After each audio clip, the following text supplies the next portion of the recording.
Yo guys, what is up?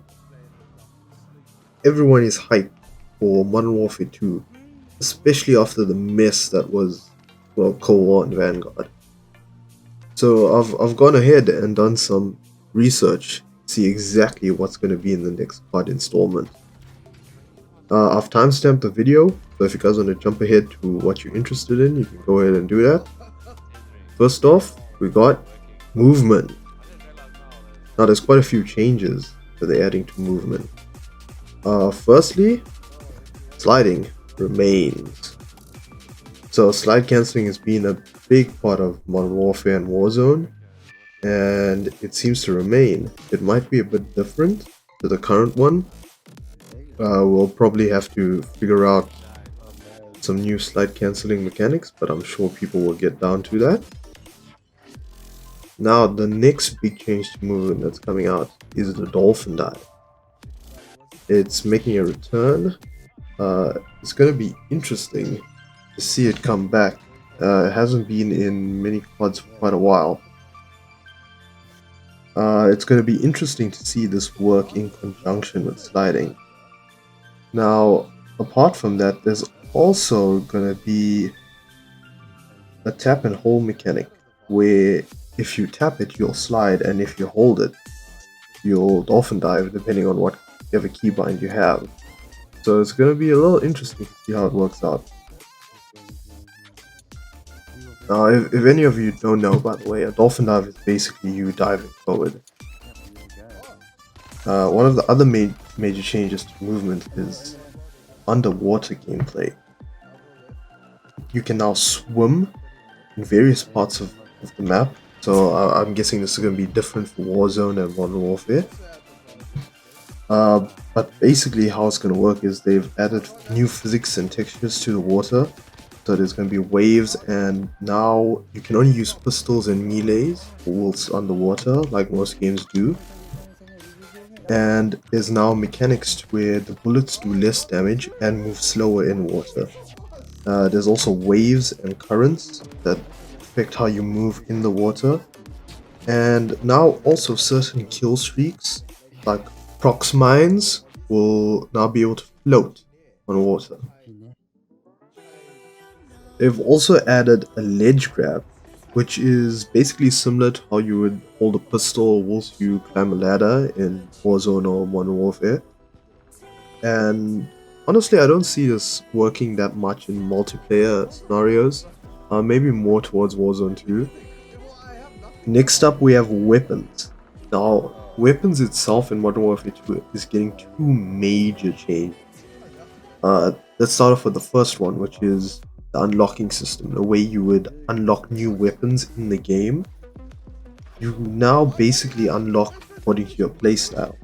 So let's say you use the M13, you level that up quite a bit, and then you will now unlock a similar AR or possibly a SMG that's similar to the M13.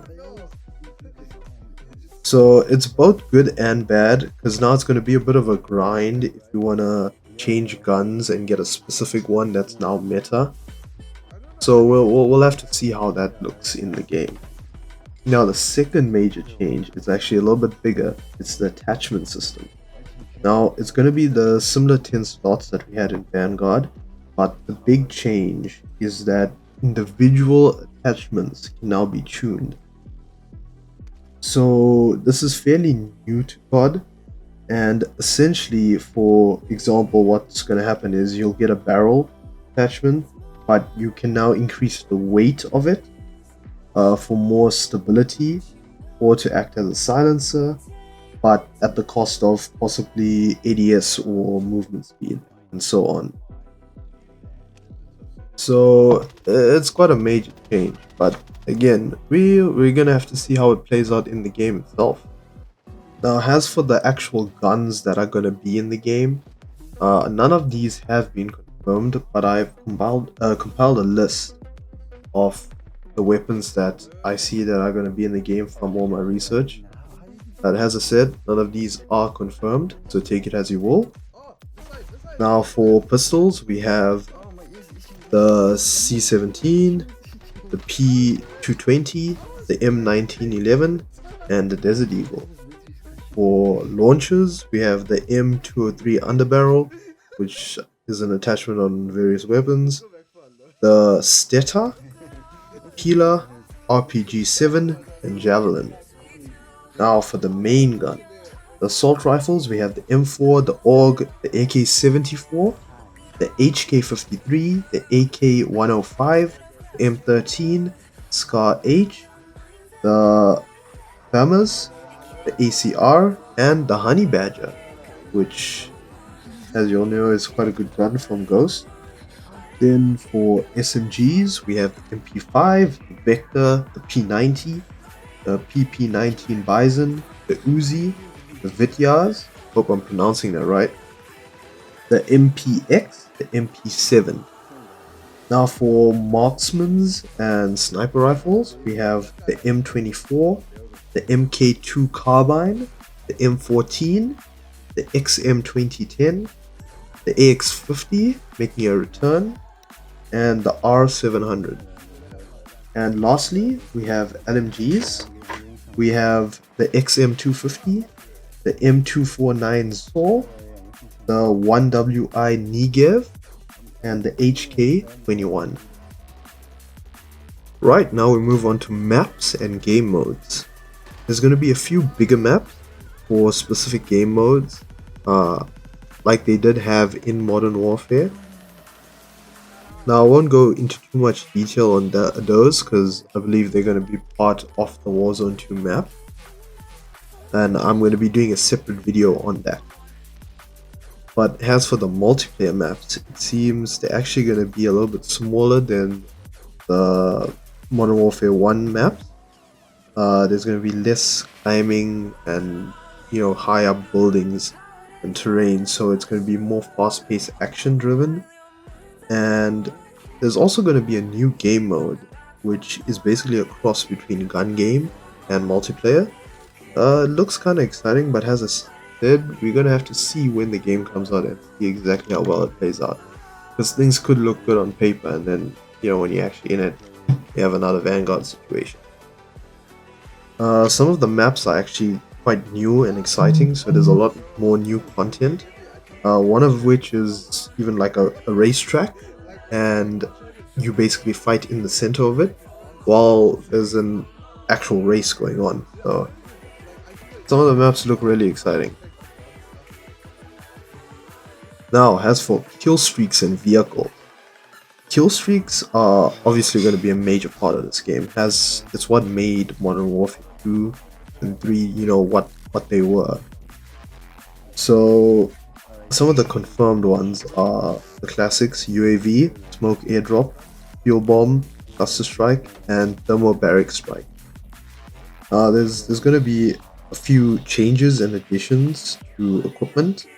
For example, as I said previously, the prox mines will now float on water, and they actually flow with the current. So if you plan it right, you can actually get the prox mines to go towards your enemy. There's also an equipment that's been added to the game, which, if you guys remember back to Gulag days, there was a spray that many people used off a soldier just to distract people. There's now an actual portable deployable man that you can now deploy and use as a distraction. I don't see it working too often, but for snipers and such like that, it could be a viable option. So we'll have to see how that plays out. Now, as for vehicles, again, they're adding a lot more to the game in this sense. Now there's actual individual component damage to vehicles.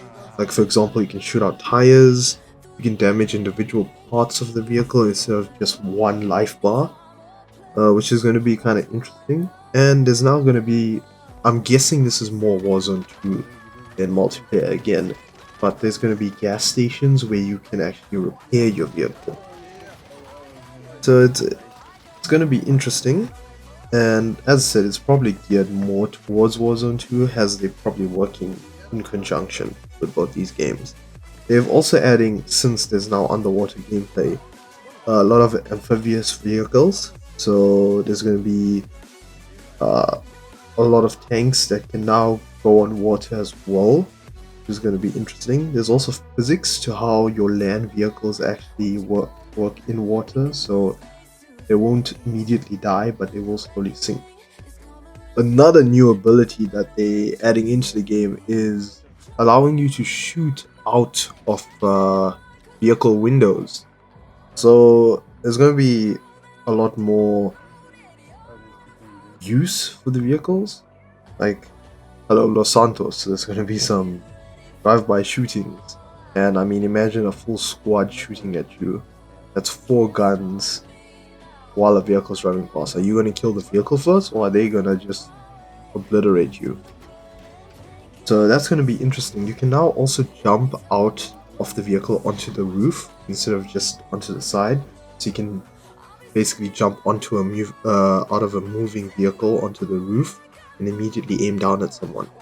So that's going to be interesting.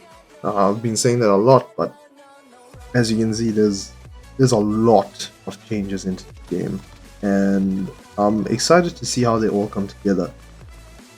And yeah, that's about it. So if you like this video, hit a subscribe. Catch me on Twitch. It was me, Dio. And when this game is out, I'll be streaming it, creating more vids, and I'll catch you then.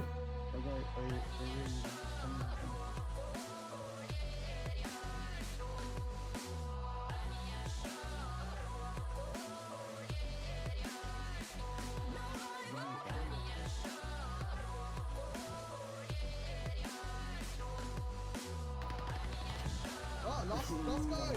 Oh, we win! We win! First game! Let's go, Fish! Bruh, Fish, I got 6 kills. Let's go. I got it.